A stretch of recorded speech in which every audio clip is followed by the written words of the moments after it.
नमस्कार दोस्तों, आइए आज सुनते हैं सुश्री सुभद्रा कुमारी चौहान जी द्वारा लिखी एक बेहद ही संवेदनशील और मर्मस्पर्शी कहानी ग्रामीणा।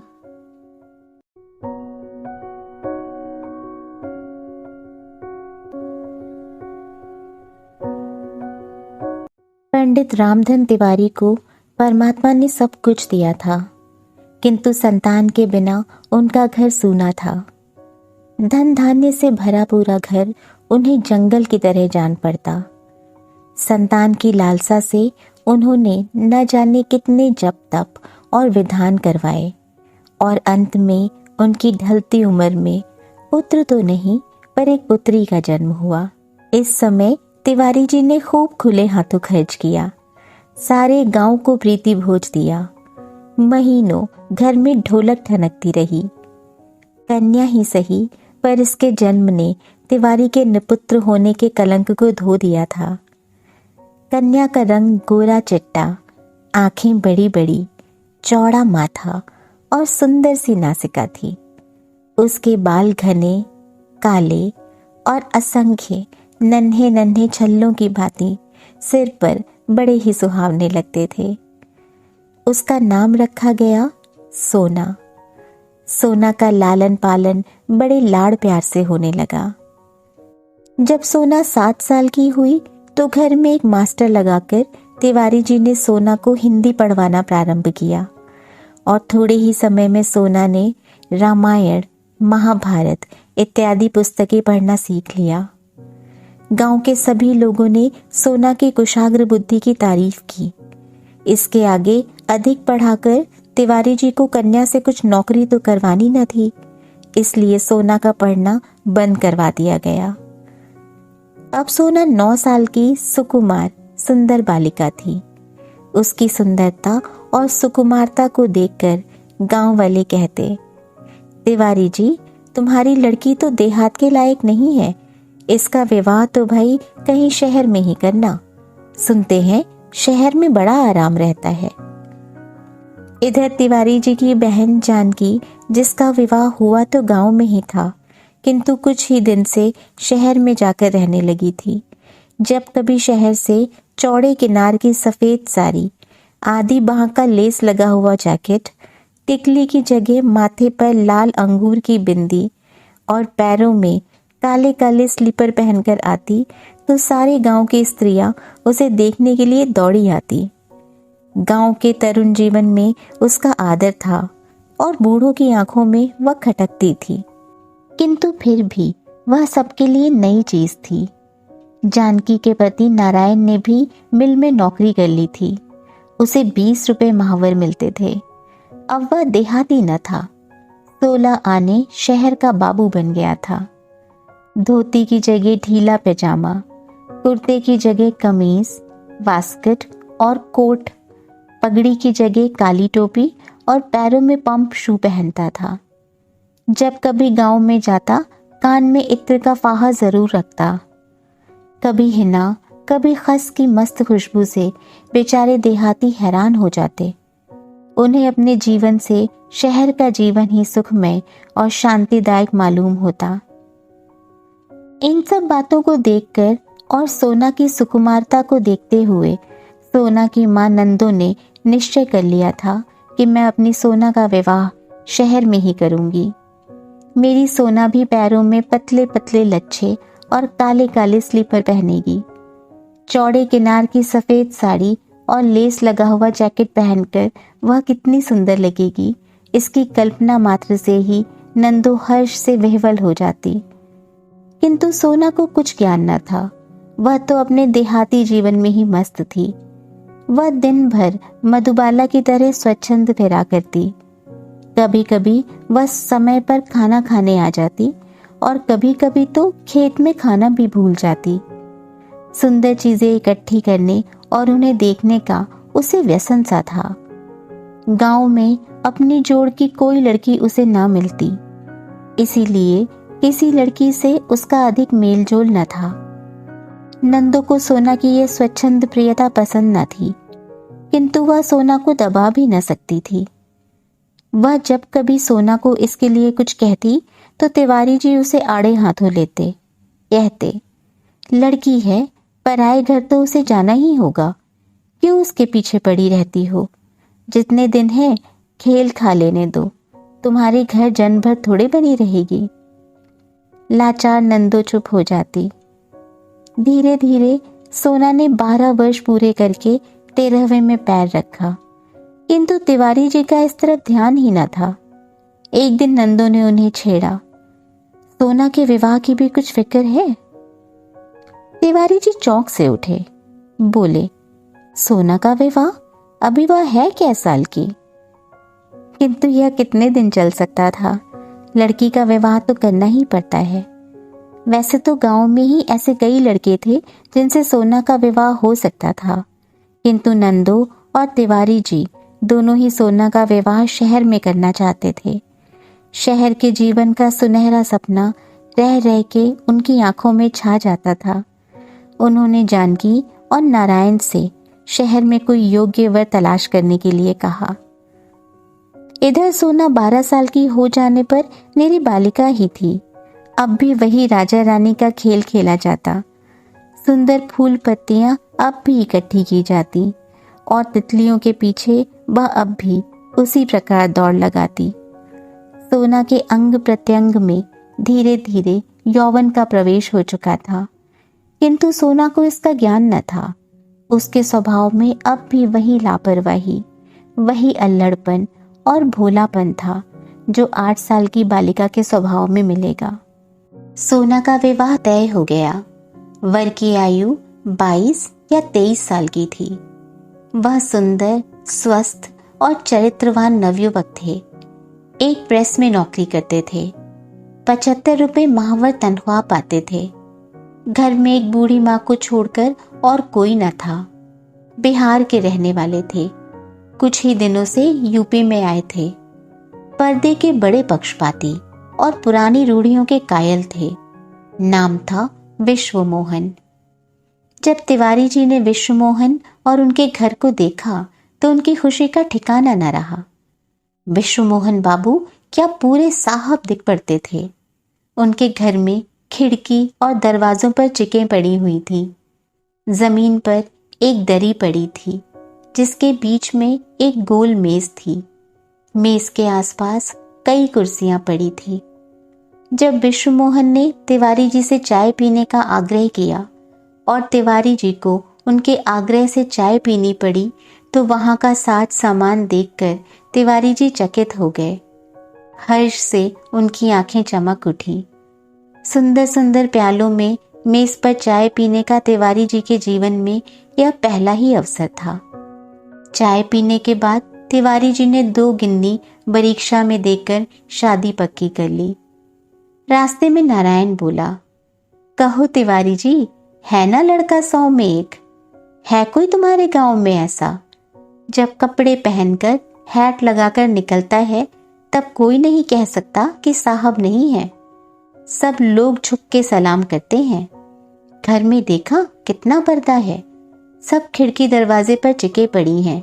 इनकी माँ बूढ़ी हो गई है, पर क्या मजाल कि कोई परछाई भी देख ले। दोनों समय चाय पीते हैं, कुर्सियों पर बैठते हैं।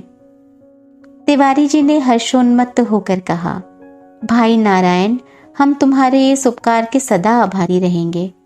हमारे ढूंढे तो ऐसा घर वर कभी न मिलता। हम देहात के रहने वाले शहर का हालचाल क्या जाने, पर तुमने मेरी सोना को अपनी लड़की समझकर जो उसके लिए इतनी दौड़ भाग की है और ऐसा अच्छा जोड़ा मिला दिया है, इस उपकार का फल तुम्हें ईश्वर देगा। नारायण बोला, अच्छा तिवारी जी, अब जाकर विवाह की तैयारी करो। देखना इन्हें खाने पीने की कुछ कमी ना होने पावे। शहर के आदमी है, सब तकलीफें सह लेंगे पर भूख नहीं सह सकेंगे। खाते भी अच्छा है। देहात की मिठाई इन्हें अच्छी न लगेगी। कोई शहर का ही हलवाई ले जाकर मिठाई बनवा लेना, समझे? तिवारी जी खुशी खुशी घर लौटे। घर आकर जब उन्होंने नंदो के सामने वर के रूप और गुण का बखान किया तो नंदो फूली न समाई। वह जैसा घर वर सोना के लिए चाहती थी ईश्वर ने उसकी साध पूरी कर दी। इस कृपा के लिए उसने परमात्मा को शतशः धन्यवाद दिए और नारायण को उसने कोटि कोटि मन से आशीर्वाद दिया, जिसने इतनी दौड़ धूप करके मनचाहा घर और वर सोना के लिए खोज लिया था। सोना ने जब सुना कि उसका विवाह हो रहा है तब वह दौड़ कर आई। उसने माँ से पूछा, माँ, विवाह कैसा होता है और क्यों होता है? माँ के सामने यह बड़ा जटिल प्रश्न था। वह समझ ही न सकी कि इसका क्या उत्तर दे, किंतु चतुर जानकी ने तुरंत बात बना ली। बोली, सोना, विवाह हो जाने पर अच्छे अच्छे गहने कपड़े मिलते हैं, इसलिए विवाह होता है। सोना ने पूछा, बुआ जी, फिर क्या होता है? जानकी ने कहा, फिर सास के घर जाना पड़ता है, सो तुझे अपने साथ ले चलूंगी। सो तो मैं पहले से ही जानती थी बुआ जी कि विवाह करने पर सास के घर जाना पड़ता है, पर मैं कहीं नहीं जाऊंगी, अभी से कह देती हूँ, विवाह करो चाहे ना करो, कहती हुई सोना खेलने चली गई।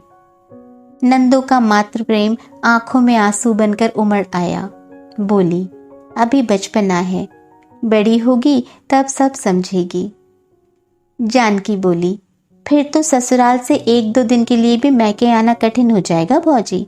देखो ना, मैं ही 4-6 दिन के लिए आती हूँ तो रात दिन वहीं की फिक्र लगी रहती है। जहाँ गृहस्थी का झंझट सिर पर पड़ा, सब खेलना कूदना भूल जाता है। जब तक विवाह नहीं होता तभी तक का खेलना खाना समझो।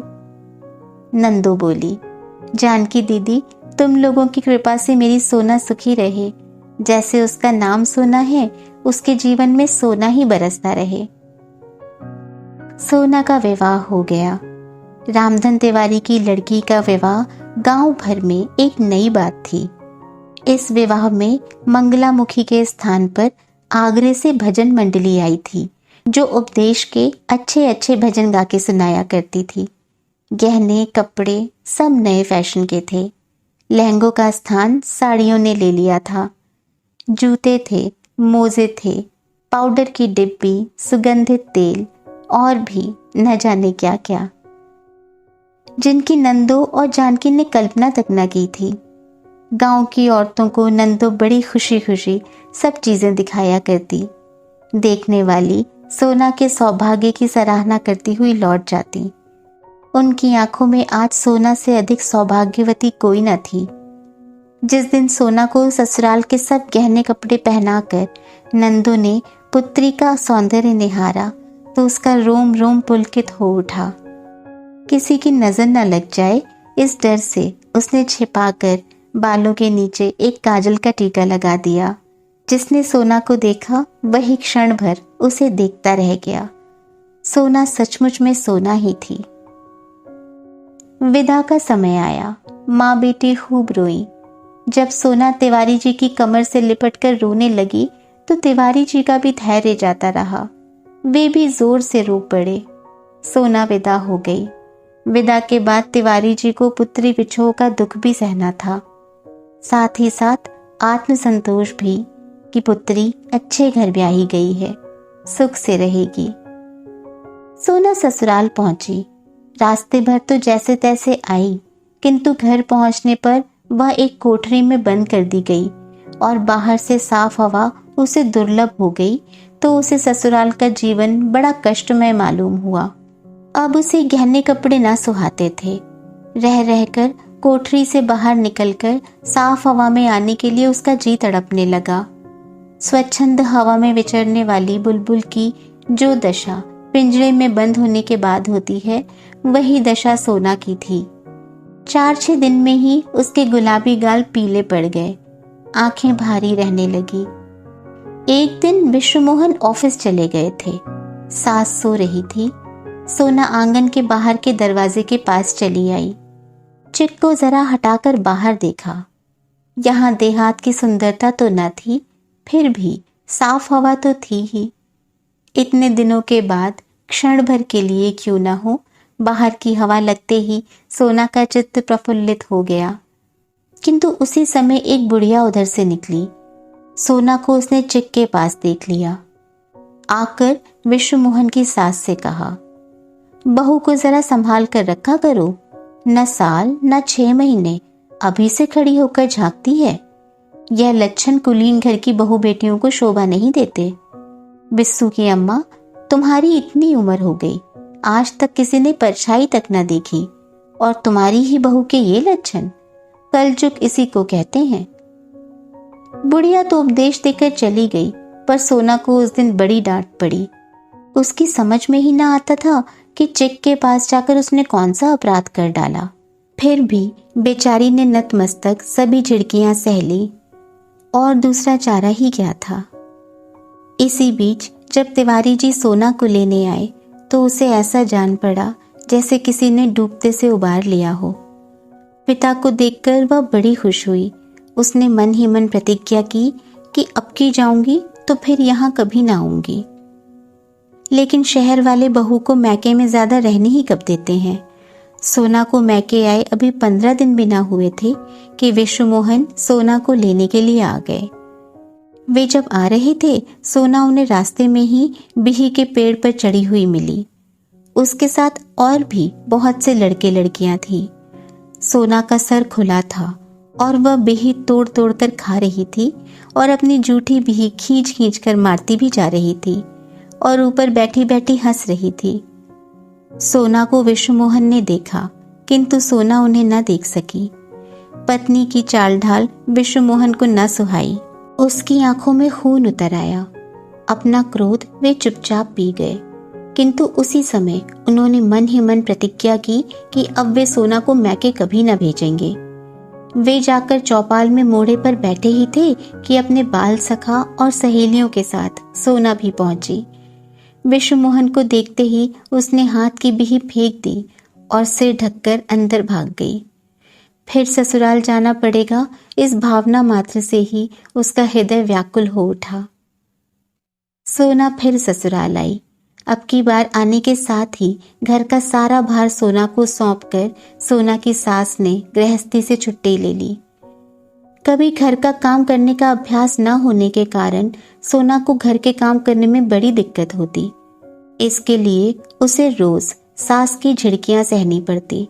सोना ने खेलना, खाना और तितली की तरह उड़ना ही सीखा था।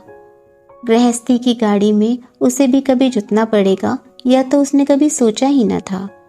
किंतु यह कठिनता महीने 15 दिन की ही थी। अभ्यास हो जाने पर फिर सोना को काम करने में कुछ कठिनता न पड़ती। घर में रात दिन बंद रहने की उसकी आदत न थी। बाहर जाने के लिए उसका जी सदा व्याकुल रहता। यदि कभी खिलौने वालों की आवाज सुनती या चना जोर गरम की आवाज उसके कान में पड़ती तो वह तड़प सी जाती। अपना यह कैद खाने का जीवन उसे बड़ा ही कष्टकर मालूम पड़ता। किंतु सोना बहुत दिनों तक अपने को रोक न सकी। वह सास और पति की आंख बचाकर गृह कार्य के पश्चात कभी खिड़की कभी दरवाजे के पास जब जैसा मौका मिलता जाकर खड़ी हो जाती। बाहर का दृश्य, हरे भरे पेड़ पत्तियां देखकर उसे कुछ शांति मिलती। बाहर की ठंडी हवा को स्पर्श करके उसमें जैसे कुछ जीवन आ जाता। वह जानती थी कि खिड़की या दरवाजे के पास वह कभी किसी बुरे उद्देश्य से नहीं जाती। फिर भी पति नाराज होंगे, सास झिड़कियां लगाएंगी, इसलिए वह सदा उनकी नजर बचाकर काम करती। मोहल्ले वालों को यह बात सहन न हुई। कल की आई हुई बहू, बड़े घर की बहू सदा खिड़की दरवाजे से लगी रहे। अवश्य ही यह आचरण भ्रष्ट है। धीरे धीरे आसपास के लोगों में सोना के आचरण की चर्चा होने लगी। पुराने विचार वाले पर्दा के पक्षपातियों को सोना की हर एक हरकत में बुराई छोड़ भलाई नजर ही न आती थी। मोहल्ले के बिगड़े दिल शोहदे सोना के दरवाजे पर से दिन में कई बार चक्कर लगाते और आवाजें कसते, किंतु ना तो सोना का इस तरफ ध्यान होता और ना उसे इसकी कुछ परवाह थी। वह तो प्रकृति की पुजारिन थी। खिड़की दरवाजों के पास वह प्रकृति की शोभा देखती थी। लोगों की बातों की ओर उसका ध्यान भी न जाता था। इसी बीच किसी काम से सोना की सास को कुछ दिन के लिए गांव जाना पड़ा। अब पति के ऑफिस जाने के बाद वह स्वच्छंद हिरनी की तरह फिरा करती। कोई रोक टोक करने वाला तो था ही नहीं। कभी कभी वह चिक से बाहर भी चली जाया करती। आसपास की कई औरतों से जान पहचान भी हो गई। वे लोग सोना के घर आने जाने लगी। सोना भी कभी कभी लुक छिप के दोपहर के सन्नाटे में उनके घर हो आती। सोना के बारे में, उसके आचरण के विषय में लोग क्या बकते हैं, सोना न जानती थी। वह तो उन्हें अपना हितैषी और मित्र समझती थी। वही लोग जो सोना से घुल मिलकर घंटों बातचीत किया करते, बाहर जाकर न जाने क्या क्या बकते। धीरे धीरे इसकी चर्चा विश्वमोहन के कानों तक भी पहुंची। इन बातों को रोकने के लिए उन्होंने अपनी माँ की उपस्थिति आवश्यक समझी, इसलिए माँ को बुलवा भेजा। साथ ही सोना को भी समझा दिया कि वह बहुत संभल कर रहा करे। सास के आने पर सोना के ऊपर फिर से पहरा बैठ गया, किंतु वह तो गांव की लड़की थी, साफ हवा में विचर चुकी थी। उसके लिए सख्त पर्दे में बिल्कुल बंद होकर रहना बड़ा कठिन था, इसलिए उसका जीवन बड़ा दुखी था। उससे घर के भीतर बैठा ही न जाता था। जरा मौका पाते ही बाहर साफ हवा में जाने के लिए उसका जी मचल उठता और वह अपने आप को रोक ना पाती। विश्वमोहन ने एकांत में उसे कई बार समझाया कि सोना के इस आचरण से उनकी बहुत बदनामी हो रही है, इसलिए वह खिड़की दरवाजों के पास न जाया करे, बाहर न निकला करे। 1-2 दिन तक सोना को उनकी बातें याद रहती, किंतु वह फिर भूल जाती और वही हाल फिर हो जाता। फिर खिड़की दरवाजों के पास जाती, फिर बाहर की साफ हवा में जाने के लिए, प्रकृति के सुंदर दृश्यों को देखने के लिए उसकी आंखें मचल उठती। एक दिन विश्वमोहन को किसी काम से शहर से बाहर जाना था। सोना ने पति का सामान ठीक कर उन्हें स्टेशन रवाना किया। सास खाना खा चुकने के बाद लेट गई। सोना ने अपनी गृहस्थी के काम धंधे समाप्त करके कंघी चोटी की, कपड़े बदले, पान बनाकर खाया, फिर एक पुस्तक लेकर पढ़ने के लिए खाट पर लेट गई। पुस्तक कई बार पढ़ी हुई थी, 2-4 पेज उलट उलट कर देखे, जी न लगा। उसी समय ठेले वाले ने आवाज दी, 2 पैसा, हर माल मिलेगा 2 पैसा। किताबें फेंककर सोना दरवाजे की तरफ दौड़ी। ठेले वाला दूर निकल गया था। दूर तक नजर दौड़ाई, कहीं भी न दिख पड़ा। निराश होकर लौटने ही वाली थी कि पड़ोस में रहने वाला बनिए का लड़का फैजू दौड़ा हुआ आया। बोला, भौजी सुई धागा हो तो जरा मेरे कुर्ते का बटन टांग दो, मैं कुश्ती देखने जाता हूँ। सोना ने पूछा, कुश्ती देखने जाते हो कि लड़ने?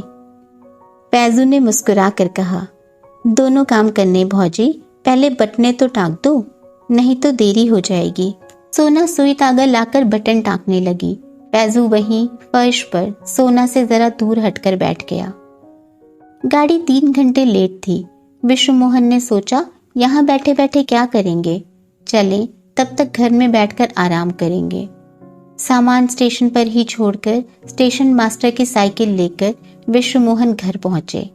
बैठक में फैजू को सोना के पास बैठा देखकर उनके बदन में आग सी लग गई। वे एक क्षण भर वही खड़े रहे, परंतु इस दृश्य को वे गवारा न कर सके। अपने गुस्से को चुपचाप पीकर अंदर आए, माता के पास बैठ गए। सोना से पति की नाराजी छिपी न रही। ज्यों त्यों किसी प्रकार बटन टाँक कर कुर्ता फैजू को देकर वह अंदर आई।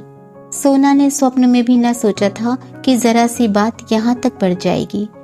पति का चेहरा देखकर वह सहम सी गई। उसकी त्योरियां चढ़ी हुई, चेहरा स्याह और आंखें गीली थी। सोना अंदर आई। विश्वमोहन ने उसकी तरफ आंखें उठाकर भी न देखा। उसने डरते डरते पति से पूछा, कैसे लौट आए?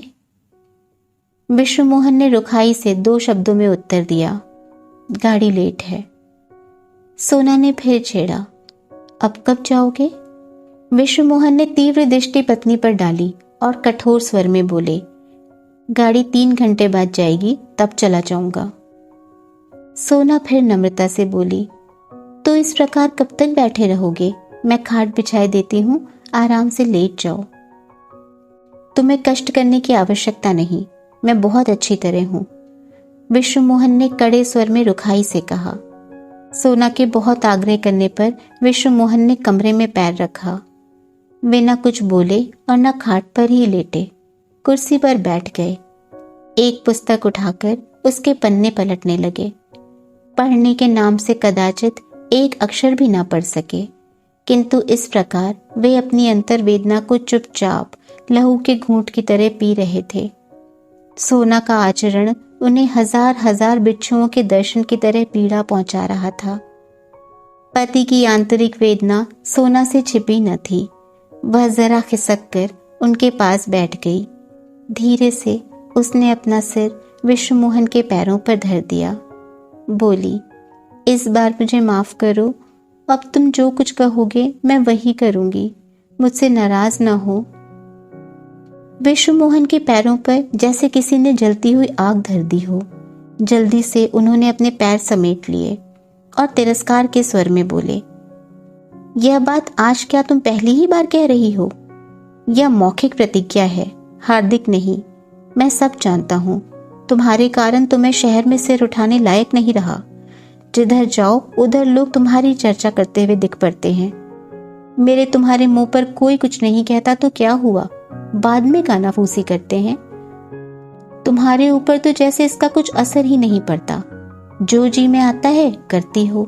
भला यह सौदा तुम्हारे पास बटन टकवाने क्यों आया? तुम इनकार ना कर सकती थी। तुम यदि शह ना दो तो कैसे कोई तुम्हारे पास आवे? सोना ने भय कातर दृष्टि से पति की ओर देखते हुए कहा, जरा सा तो काम था, पड़ोसी धर्म के नाते मैंने सोचा कि कर देना चाहिए, नहीं तो इनकार क्यों नहीं कर सकती थी। इसी प्रकार जरा जरा सी बातों से बड़ी बड़ी बातें हो जाया करती हैं। निभाया करो पड़ोसी धर्म, मगर मेरी इज्जत का ख्याल मत रखना। कहते हुए विश्वमोहन बाहर चले गए। साइकिल उठाई और स्टेशन चल दिए। आहत अपमान से सोना तड़प उठी। वह कटे हुए वृक्ष की भांति खाट पर गिर पड़ी, रोई। रो लेने के बाद उसका जी हल्का हुआ। उसे अपने गांव का स्वच्छंद जीवन याद आने लगा। देहाती जीवन की सुखद स्मृतियां एक एक करके सुकवि की सुंदर कल्पना की भांति उसके दिमाग में आने लगी। उसे याद आया किस प्रकार जाड़े के दिनों में अलाव के पास न जाने कितनी रात तक बूढ़े, जवान युवतियां और बच्चे सब एक साथ बैठकर आग तापते हुए पहेलियां बुझाते और किस्से कहानियां कहा करते थे। किसी के साथ किसी प्रकार का बंधन न था। नदी पर गांव भर की बहू बेटियां कैसे स्नान करने को जाती थी और फिर सब एक साथ गाती हुई लौटती थी। कितना सुखमय जीवन था वह। चने के खेत में नर्म नर्म चने की भाजी तोड़कर सब एक साथ किस प्रकार खाया करते थे। कभी कभी छीना झपटी भी हो जाया करती थी। हंसी मजाक भी खूब होता था। वहां किसी को कुछ शिकायत न थी। अपने पड़ोसी कुंदन के लिए वह माँ से लड़ भिड़ कर भी मिठाई ले जाया करती थी। नदी पर नहाने के बाद कभी कभी कुंदन उसकी धोती भी तो धो दिया करता था। वहां तो उसकी कभी चर्चा नहीं हुई। क्रोशे से एक सुंदर सा पोत का बटुआ बनाकर सबके सामने ही तो उसने कुंदन को दिया था, जो अब तक उसके पास रखा होगा। वहां तो इस पर किसी को भी बुरा न लगा था। वहां सबसे बोलने बात करने की स्वतंत्रता थी। कुंदन की भाभी नई नई तो ब्याह के आई थी, पर हम लोगों के साथ ही रोज नदी नहाने जाया करती थी और साथ बैठकर झूला भी झूला करती थी। अलाव के पास भी बैठा करती थी। फिर मैंने कौन सा ऐसा पाप कर डाला जिसके कारण इन्हें शहर में सिर उठाने की जगह नहीं रही? यदि किसी का कुछ काम कर देना, बोलना या बातचीत करना पाप है, तो कदाचित यह पाप जाने अनजाने मुझसे सदा ही होता रहेगा। मेरे कारण उन्हें पद पद पर लांछित होना पड़े तो मेरे इस जीवन का मूल्य ही क्या है? ऐसे जीवन से तो मर जाना अच्छा है। मैं घर के अंदर पर्दे में नहीं बैठ सकती। यही मेरा अपराध है ना?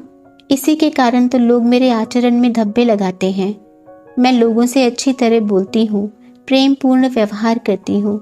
यही मुझ में बुराई है ना? आज उन्हें मुझ पर क्रोध आया। उन्होंने तिरस्कार के साथ मुझे छिड़क दिया। इसमें उनका कोई कसूर नहीं है। पत्थर के पाट पर भी रस्सी के रोज रोज घिसने से निशान पड़ जाते हैं।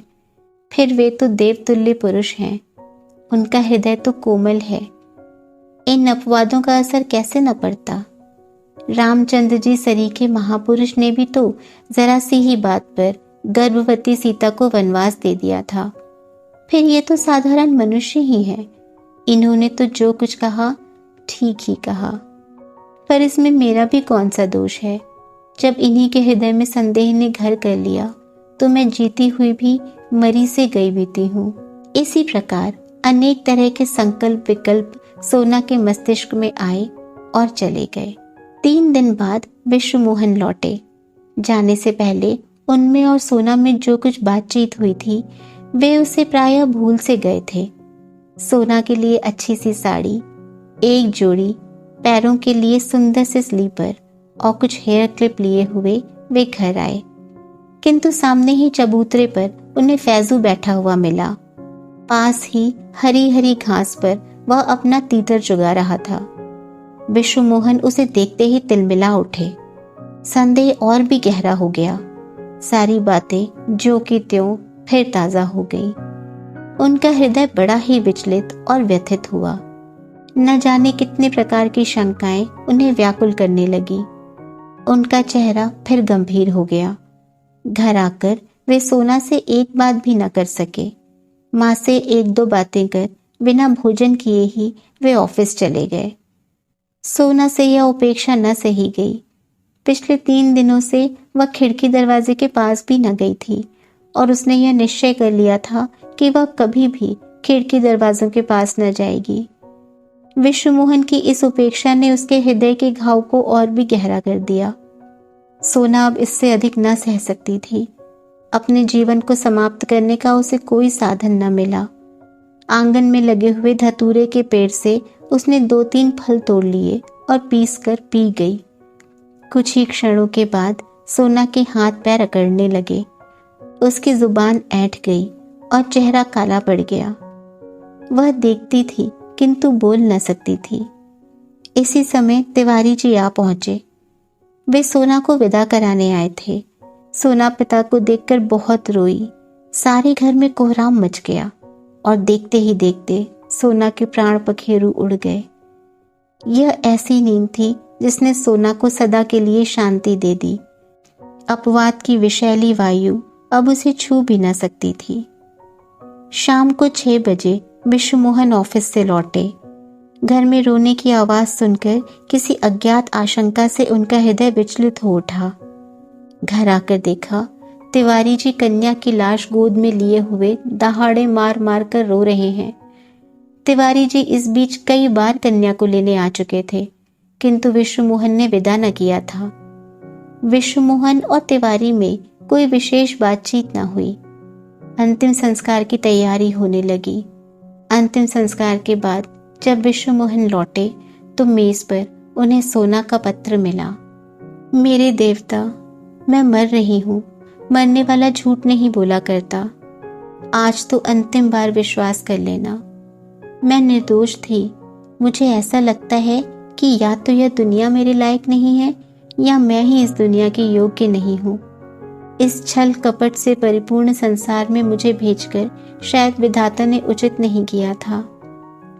आप मेरी एक कठिनाई शायद नहीं समझ सके। एक वातावरण से सहसा दूसरे वातावरण में पहुंचकर मैं अपने को शीघ्र ही अनुकूल बना लेने में असमर्थ पाती थी। अपने मरने का मुझे कोई अफसोस नहीं। दुख है तो केवल इतना कि मैं आपको कभी सुखी ना कर सकी। अभागिनी सोना।